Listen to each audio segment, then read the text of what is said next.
오늘 아침 우리에게 주시는 하나님 말씀은 아모스 8장 1절로 14절까지의 말씀입니다. 아모스 8장 1절로 14절까지 말씀을 봉독하겠습니다.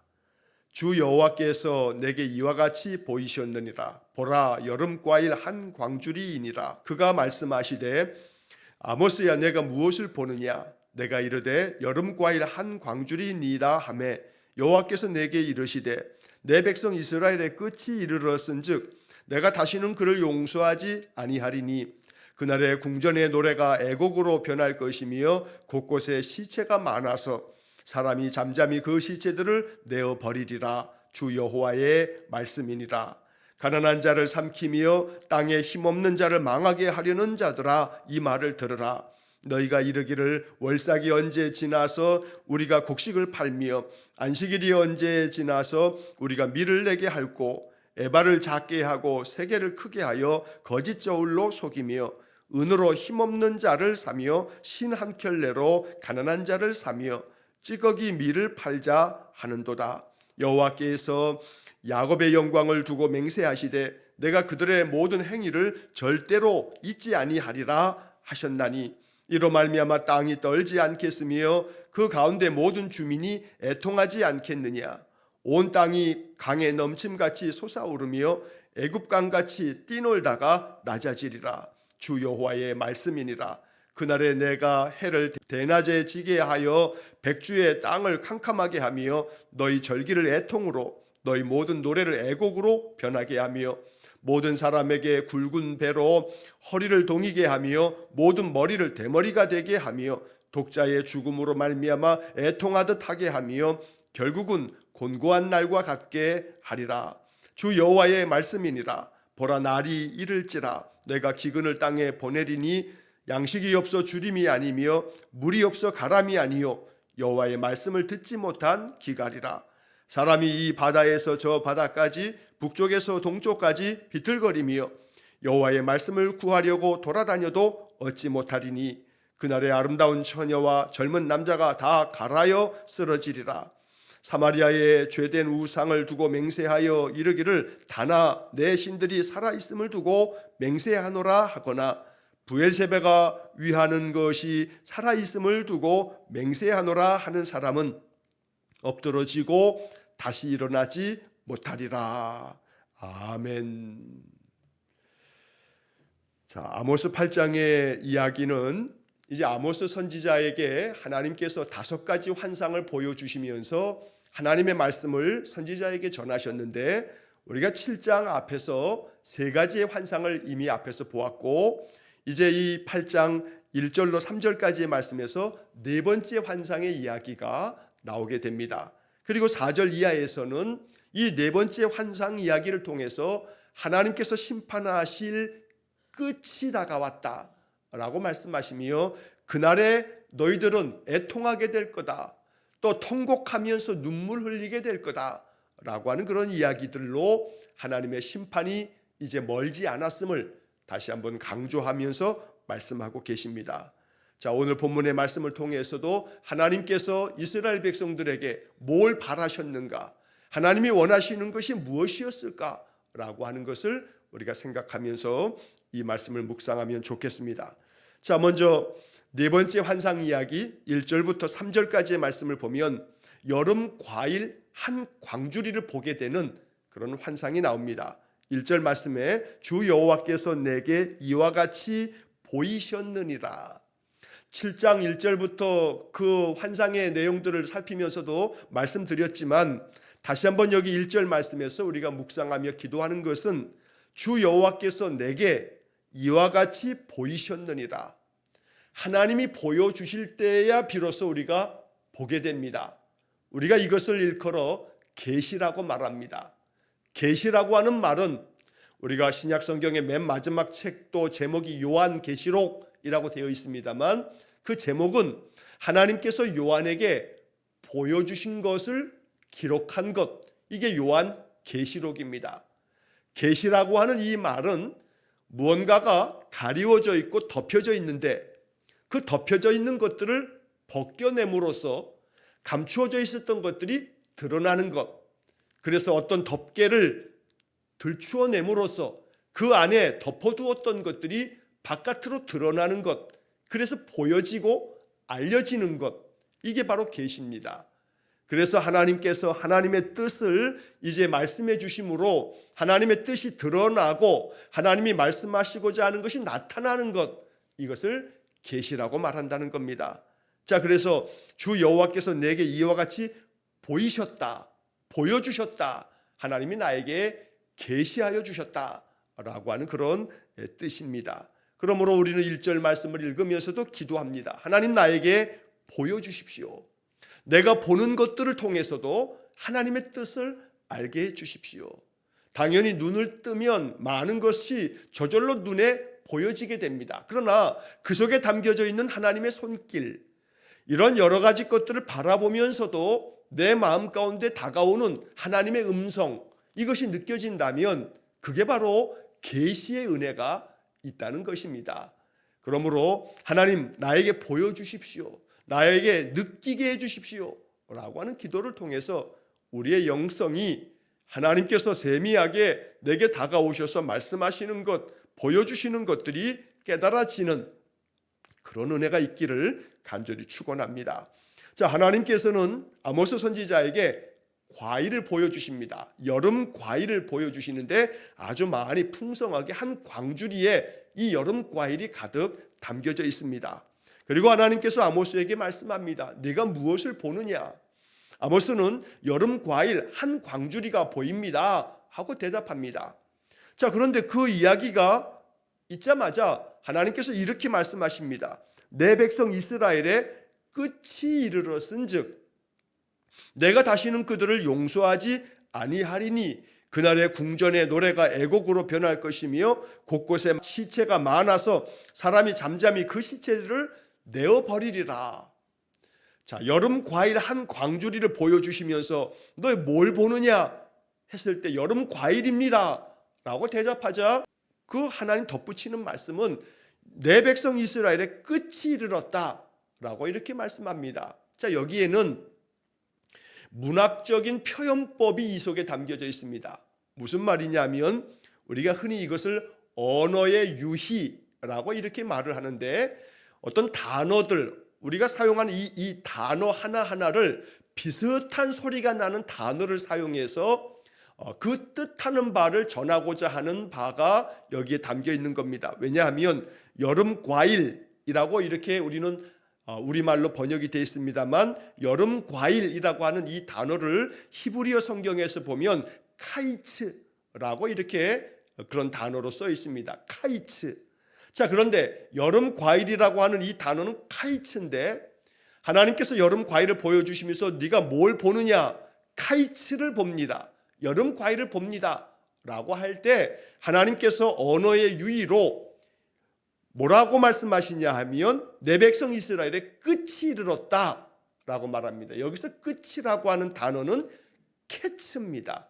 그러니까 모음 하나가 빠져버리면 여름 과일이 카이츠가 그 히브리어 단어의 모음 하나가 빠져버리면 캐치가 됩니다. 여러분 듣기에도 카이츠, 캐츠 비슷한 소리로 들릴 겁니다. 바로 이렇게 네가 뭘 보느냐? 카이츠를 봅니다. 그래 이제 내 백성 이스라엘에게 캐치가 있을 거야 라고 이렇게 말씀하시므로 비슷한 소리를 통해서 하나님이 전달하고자 하는 의도를 이렇게 상징적인 표현으로 말하고 있다는 겁니다. 즉 아모스 선지자가 보았던 것은 끝을 보고 있는 겁니다. 이스라엘이 이제는 끝날 거다. 하나님께서 이스라엘을 심판하셔서 다시는 용서하지 않겠다 하는 말씀처럼 이스라엘의 끝을 네가 보고 있는 거다. 너는 지금 캐츠, 끝을 보고 있는 거다. 네 눈에는 그것이 여름과일 카이츠처럼 보이겠지만 그러나 그것은 내가 너에게 이스라엘의 끝을 보여주는 거다 하고 말씀하시는 겁니다. 그렇게 되면 이제 그날이 되면 그 끝날이 되면 궁전의 노래가 애곡으로 변할 거다. 궁전에서 흥청망청 잔치를 벌이면서 그렇게 향락을 즐겼던 모든 지도자들도 이제는 통곡하게 될 거다. 그리고 곳곳에 시체가 너무나 많아서 사람들이 뭐 말할 겨를도 없이 그 모든 시체들을 내버리는데 정신이 없을 거다라고 이렇게 말씀하십니다. 결국 이 네 번째 환상을 통해서 하나님은 케츠, 이스라엘의 끝을 보여주시면서 너희들은 이렇게 끝나버리고 말 거다. 하지만 이것은 하나님의 마음 본심이 아닙니다. 하나님의 본심은 그러니 끝나기 전에 돌아와라. 이제 얼마 안 있으면 너희들은 끝장난다. 끝장나기 전에 하나님께로 돌아오라 라고 하는 것이 하나님께서 선지자들을 통해서 계속 말씀하시는 그런 내용이 됩니다. 자, 이제 이렇게 환상에 대한 이야기가 끝나고 4절 이하의 말씀에서는 북이스라엘이 이렇게 이제 하나님에 의해서 끝장날 수밖에 없는 여러 이유들에 대해서 하나님이 책망하며 또 말씀하십니다. 4절 말씀에 보면 가난한 자를 삼키며 땅에 힘없는 자를 망하게 하려는 자들아 이 말을 들으라. 결국 여기서 가난한 자들을 삼키는 자들은 있는 자들이 가난한 자들을 삼키는 겁니다. 힘 있는 자들이, 많은 재력을 가지고 있는 자들이 그 힘을 악용해서 힘없는 백성들을 압제하고 또 힘없는 백성들을 착취하고 그래서 그들의 것들조차도 다 탈취해가는 악을 행하는 사람들, 그래서 땅에 힘없는 자들을 망하게 만드는 자들. 여러분, 대통령 한 사람이 이렇게 나라를 다 망가뜨려 버리면 국민들의 삶이, 그래서 우리가 뉴스를 들으면 경제적인 그런 문제가 지금 다 아주 큰 어려움에 빠졌다. 그러면 이것이 힘 있는 자 하나가 나라를 망하게 하는 것이 아니겠습니까? 그런 자들에 대해서 이 말을 들으라 라고 말씀하는 겁니다. 대통령뿐만이 아닙니다. 사회 각계 각층의 모든 그 지도자의 자리에서 많은 사람들에게 영향력을 미치는 자들이 그렇게 악을 행하게 되면, 그러면 그 조직이, 그 구성원들이 많은 어려움을 겪게 되기 마련입니다. 그러니 나라에서부터 또 각각의 지방자치단체도 그러하고 모든 기업들의 그 총수들을 포함해서 사회 각계 각층의 모든 지도자들은 그 직임을 충성된 마음으로 올바르게 감당할 수 있어야 되는 겁니다. 그래야 나라가 전체적으로 견고하고 강한 나라가 되어집니다. 그렇지 않게 되면 나라가 흔들리게 되고 이렇게 큰 위기에 봉착하게 되는 것입니다. 그래서 아모스 선지자는 하나님의 말씀을 대언하며 너희들은 이런 말을 들어라, 하나님 말씀 들어라 이제 하면서 5절과 6절 말씀에 보면 이 힘 있는 자들, 가진 자들의 아주 거친 악함들을 책망하면서 이렇게 말씀합니다. 5절과 6절에 너희가 이르기를 월삭이 언제 지나서 우리가 곡식을 팔며 안식일이 언제 지나서 우리가 밀을 내게 할꼬. 자, 이 말은 빨리 월삭이 지나고 안식일이 지나야 우리가 이 모든 것들을 내다 팔면서 그 다음에 그 뒤에 이어지는 얘기처럼 에바를 작게 하고 세계를 크게 하여 거짓 저울로 속이며, 그러니까 가진 자들이, 힘 있는 자들이, 에바라고 하는 것은 곡식들의 이 부피를 재는 겁니다. 우리로 얘기하면 예전에 말, 돼, 그래서 대박살이다 이러지 않습니까? 쌀 한 말, 두 말, 그러면 그런 이 쌀가게에 가게 되면 그런 대박이 있어서 거기다가 이렇게 쌀을 딱 담아서 싹 깎아내면 요거 한 대, 두 대, 요거 한 말, 두 말, 이런 것처럼 에바라고 하는 것은 이러한 부피를 재는 그런 도구가 됩니다. 우리식으로 말하면 돼 혹은 이 말, 뭐 이런 표현이 될 겁니다. 또 세겔이라고 하는 것은 무게를 재는 그런 단위가 됩니다. 저울에다가 추를 달아두어서 그 추의 무게에 따라서 지금 이것이 몇 킬로가 된다라고 하는 그런 추의 무게를 재는 단위가 세겔입니다. 그러니까 이 되나 말은 조그맣게 만들어 두고서 이거 한 대야. 근데 한 대가 안 되는 겁니다. 한 말 되어지는 그 부피의 용기를 작게 만들어서 눈속임을 하는 겁니다. 또 무게의 추는 아주 무겁게 만들어서, 그래서 이거는 1kg야 하고서 내주지만 이것은 그 오히려 더 속임수를 쓰는 이러한 것들, 그래서 이렇게 거짓 저울로 속이는 자들이 결국 월삭이라고 하는 것은 이 매월의 초하루를 월삭이라고 하고 하는데, 그 월삭이 되면 월삭 예배를 번제를 드려야 됩니다. 그래서 이 번제를 드리거나 안식일이 되게 되면 매매를 할 수가 없습니다. 그래서 이들이 빨리 월삭이 좀 지나고 안식일이 빨리 지나야 우리가 이 거짓 저울로 더 많이 매매 장사를 해서 더 많은 수익을 얻게 될 건데 라고 하는 자기들의 그런 탐욕의 마음만을 드러낸다는 겁니다. 6절 말씀에서 은으로 힘없는 자를 사며 신 한 켤레로 가난한 자를 사며 찌꺼기 밀을 팔자 하는도다. 그래서 여기 6절 말씀도 은으로 힘없는 자를 산다는 것은 그 은으로 사람들을 사고 파는 인신매매하는 거지요.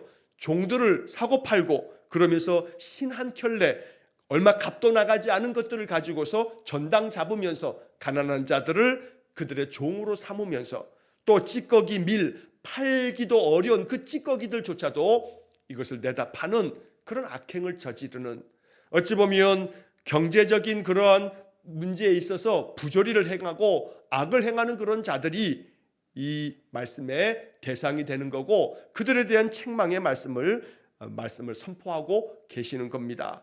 자, 이에 대해서 이제 7절 이하의 말씀에서 이렇게 가진 자들, 힘 있는 자들의 온갖 악행에 대해서 너희들이 이제 끝이 되면 애곡하고 애통하게 될 거다라고 하는 하나님의 심판의 말씀들을 이제 7절의 말씀 이하에서 이제 선포하십니다. 자, 7절에 보면 여호와께서 야곱의 영광을 두고 맹세하시되 내가 그들의 모든 행위를 절대로 잊지 아니하리라. 절대 잊지 않겠다. 너희들이 거짓 저울을 사용해서 그 백성들을 속이고 너희들은 더 많은 탐욕을 부리면서 너희들의 부를 더욱더 쌓아가고 가난한 자들에게 더 압제를 행하는 너희들의 행하는 모든 그 행위를 절대로 잊지 않겠다 하나님 말씀하시지만, 그러나 이렇게 말씀을 하셨으나 이로 말미암아 땅이 떨지 않겠으며 그 가운데 모든 주민이 애통하지 않겠느냐. 하나님께서 이렇게 절대로 잊지 않겠다고 하나님께서 맹세하고 계시니 어찌 이 땅이 벌벌 떨지 않겠느냐라고 말씀하고, 모든 주민이 하나님께서 이렇게 절대로 그들의 행위를 잊지 아니하시고 심판하실 때 모든 주민이 애통하지 않겠느냐, 통곡하지 않겠느냐. 그래서 하나님의 심판의 날이 되면 땅이 진동하듯 온 주민들이, 온 백성들이 통곡하게 될 거다라고 하는 말씀으로 책망하며 경고하고 계시는 겁니다. 여기서 땅이 떨지 않겠느냐, 땅이 떨 거다. 이 땅이 떤다는 것을 세번역 성경에서는 그냥 그 표현 그대로 지진이라고 번역을 하기도 합니다. 하나님의 그 심판의 날이 되게 되면 하나님이 지진을 통해서 너희들에게 재앙을 내릴 거다라고 하는 그런 의미로 번역을 해놓기도 하는 겁니다. 그것 때문에 너희들은 통곡하게 될 거다, 애통한 마음으로 통곡할 거다라고 이렇게 말씀합니다. 한편 8절 그 중간 이후에 보면 온 땅이 강에 넘침같이 솟아오르며 애굽 강같이 뛰놀다가 낮아지리라. 여기서 온 땅이 강에 넘침같이 솟아오른다, 땅이 솟아오르는 거, 앞에 있는 말씀 9절에 이어서 이것도 지진처럼 땅들이 막 치솟아 그렇게 큰 자연 재앙을 당하는 것으로 해석되기도 하지만, 마치 애굽의 나일강이 범람하면 나일강이 비가 많이 내리고 그러면서 이 강이 넘치게 되면 그 주변의 모든 자들이 홍수가 나서 그들의 모든 삶이 다 이제 멸절되는 것처럼 애굽의 강같이 뛰놀다가 낮아지리라 라고 하는 이 이야기도 하나님의 심판의 그 가혹함을 이렇게 시적인 표현으로 말씀하고 있는 겁니다.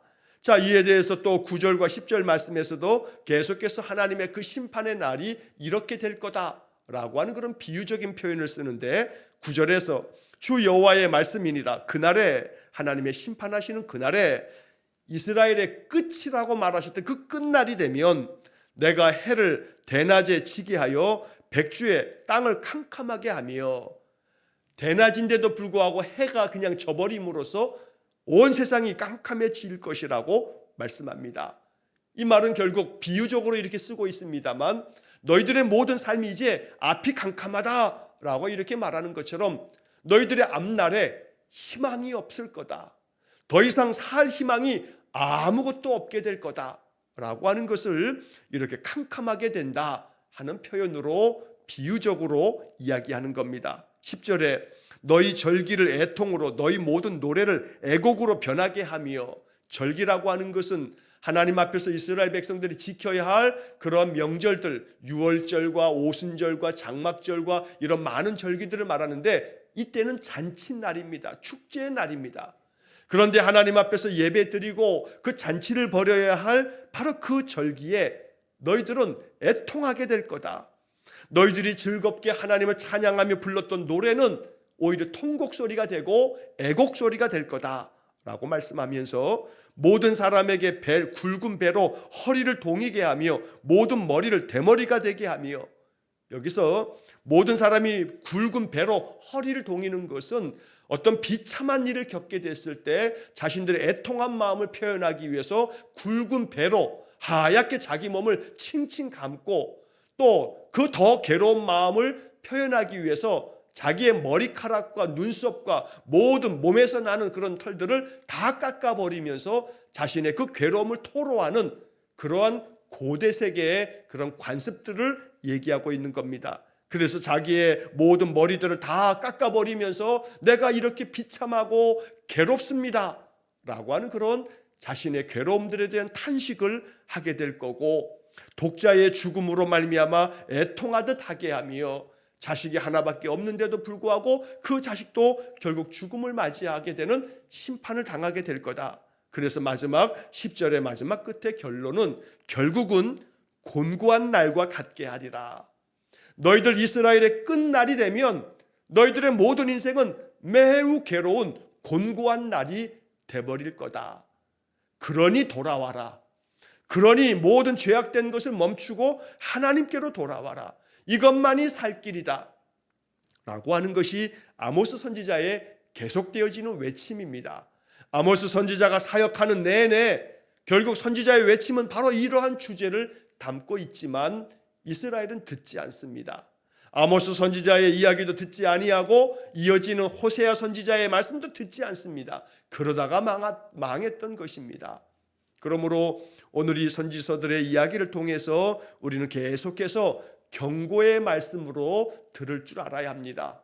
세상은 계속해서 세상의 끝을 향해서 나아가고 있습니다.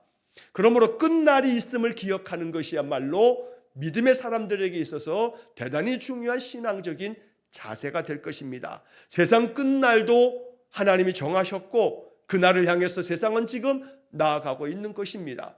또 한편에서는 우리 한 사람 한 사람 개인에게 있어서도 끝이 있기 마련입니다. 시작이 있으면 끝이 있기 마련이기 때문에 이 땅에서 태어나면 이 땅에서 생을 마감하게 되는 끝도 있는 겁니다.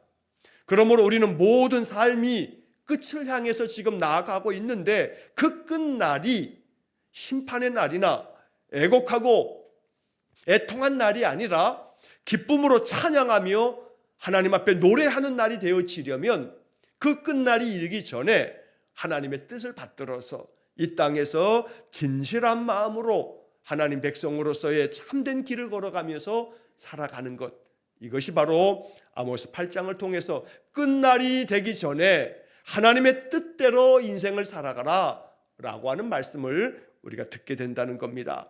자, 한편 11절 이하의 말씀에서는 하나님의 심판 가운데 또 하나는 하나님의 말씀을 들을 수 없는 것, 그래서 하나님의 말씀을 깨닫지 못함으로 하나님이 베풀어 주시는 은혜의 길로 나가지 못하는 것, 이것도 하나님의 심판이라 라고 말씀하는 겁니다.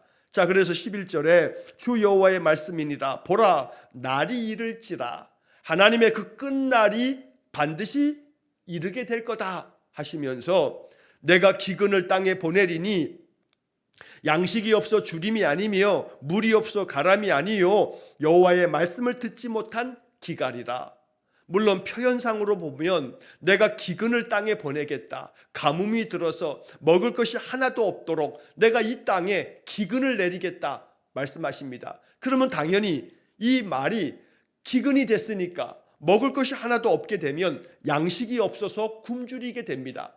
그런데 하나님은 이 말씀을 이렇게 표현합니다. 양식이 없어서 굶주리는 게 아니다. 물이 없어서 목말라 하는 것이 아니다. 내가 아무리 기근을 땅에다 보내겠지만 그러나 이 기근은 다른 것이 아닌 여호와의 말씀에 대한 기근이다. 그래서 여호와의 말씀을 듣지 못한 기갈이라 라고 말씀하는 겁니다. 아모스 8장 여기 11절은 아모스서에서 대단히 유명하고 또 굉장히 중요한 핵심 구절 중에 하나입니다. 우리의 인생의 삶이 양식이 없어 주림이 아니며 물이 없어 가람이 아니요 여호와의 말씀을 듣지 못한 기갈이라. 결국 우리 인생의 삶은 육신의 것들이 아무리 풍성하게 주어져도 영적인 문제가 해결되지 않으면 그 삶은 비참하기 그지없는 공허한 인생이 된다고 말씀하는 겁니다.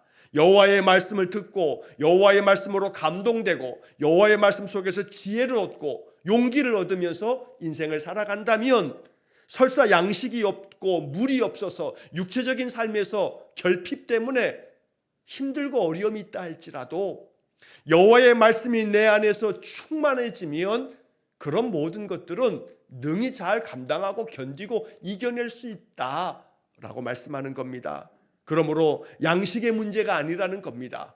이 말씀은 예수님께서 시험 받으실 때 마태복음 4장에서 말씀하시는 것처럼 사람이 떡으로만 사는 것이 아니라고 하나님의 입에서 나오는 말씀으로 사는 것이라고 주님께서 말씀해 주셨던 것을 오늘이 11절에서 우리가 만나게 되는 겁니다. 양식이 없어서 굶주리는 것도 아니고 물이 없어서 가라는 것도 아니고 우리의 굶주림과 우리의 이 가람은 다름 아닌 여호와의 말씀을 듣지 못함에 있다.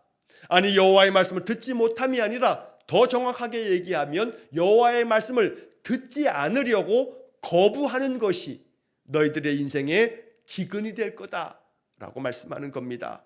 하나님의 말씀을 듣고자 하는 그런 열정, 하나님의 말씀을 듣고자 항상 성경을 펼칠 줄 아는 그런 믿음의 삶, 이것이 우리의 삶을 하나님의 은혜 가운데 만들어가는 그런 복된 삶이 될 겁니다. 12절의 말씀에서 사람이 이 바다에서 저 바다까지 북쪽에서 동쪽까지 비틀거리며 여호와의 말씀을 구하려고 돌아다녀도 얻지 못하리니 아무리 저 북쪽에서 동쪽까지 온 땅을 다니면서 헤매이면서 비틀거리면서 여호와의 말씀을 들려달라고 아무리 구해도 이제 더 이상 하나님이 말씀하시지 않고 그 하나님의 말씀을 거두시면 아무리 하나님의 말씀을 구하면서 돌아다녀도 얻지 못하게 될 거다라고 말씀합니다.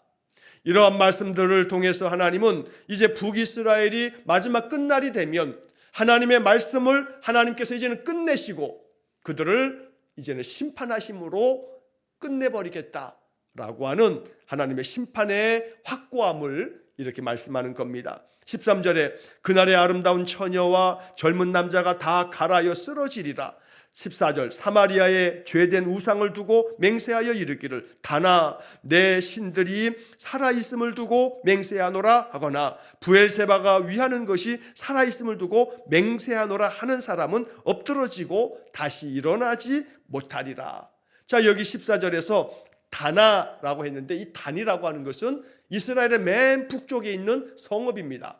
또 부엘세바라고 말했는데 부엘세바는 남유다의 맨 남쪽에 있는 그런 성읍입니다. 그래서 우리가 흔히 성경에서 단에서부터 부엘세바까지 그러면 이스라엘 전체 영토를 말하는 겁니다.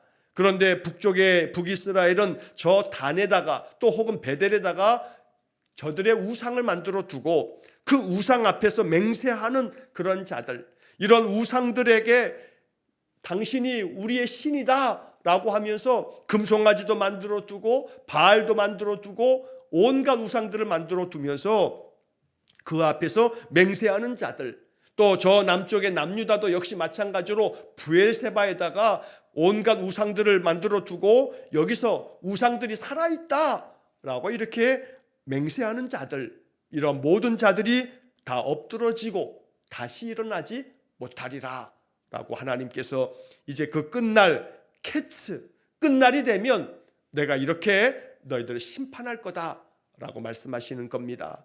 우리는 겸손한 마음으로 선지자의 말씀을 들으면서 끝날이 되기 전에 하나님 앞에서 신실한 믿음의 삶을 살아야겠다. 오늘 이것이 우리의 마음의 결정이 되기를 간절히 축원합니다. 하나님께서 우리의 마음에 감동 주셔서 하나님의 말씀을 따르고 그래서 늘 예배 중심의 삶을 살고 교회 공동체를 통해서 함께 성도의 교제를 나누고 믿음의 동지가 되어서 함께 기도하고 그렇게 믿음 안에서 굳건히 서서 우리의 인생의 삶이 복되고 또 형통한 은혜의 삶이 되기를 간절히 축원합니다. 언제나 하나님께서는 7절에 말씀한 것처럼 그들의 모든 행위를 절대로 잊지 아니하리라 말씀합니다. 우리의 모든 행하는 일들을 하나님 잊지 않으신다고 말씀해 주신 겁니다. 그러므로 경외하는 마음으로 내 행하는 모든 것들을 하나님께서 잊지 않고 바라보시고 기억하시기 때문에 우리의 모든 삶이 하나님 바라보실 때 기뻐하시는 삶이 되도록 오늘도 또 앞으로의 모든 삶도 언제나 나 주님의 기쁨 되기 원하네, 이런 복음성가의 가사처럼 우리가 그렇게 살아갈 수 있기를 주의 이름으로 간절히 축원합니다. 기도하겠습니다. 자비로우신 아버지 하나님, 분명히 하나님께서는 세상에 끝을 두셔서 그 끝날이 되면 세상 모든 것들을 심판할 날이 있을 건데 그 끝날이 되기 전에 하나님의 거룩한 백성 되어 언제나 하나님 말씀대로 준행하는 삶을 살게 해 주옵소서. 양식이 없어 주림이 아니고 물이 없어 가람도 아니라 하시며 여호와의 말씀을 듣지 못한 기갈이라 하셨으니 주님, 우리의 삶에는 여호와의 말씀이 언제나 들려지고 여호와의 말씀을 간절히 사모하고 그래서 성경을 통해서 하나님의 말씀 안에 거하고 이를 통해서 우리가 영적으로 더욱더 풍성해지는 은혜를 베풀어 주옵소서. 말씀의 기갈이 벌어지지 않도록 우리는 늘 말씀에 풍요한 자가 되어 사람이 떡으로만 사는 것이 아니라 여호와의 말씀으로 사는 놀라운 능력이 우리 안에 있게 해 주옵소서. 오늘도 한날의 모든 삶을 주님께 의탁하오며 예수님 이름으로 기도하옵나이다. 아멘. 우리 구주 예수 그리스도의 은혜와 하나님 아버지의 극진하신 사랑과 성령의 교통하심이 언제나 여호와의 말씀을 사모하고 그 말씀 따라 순종하며 믿음의 인생길 걸어가기를 간절히 소원하며 기도하는 머리 숙인 귀한 성도들 위에와 저들 가정과 온 가족들 위에 영원토록 함께 하시길 축원하옵나이다. 아멘.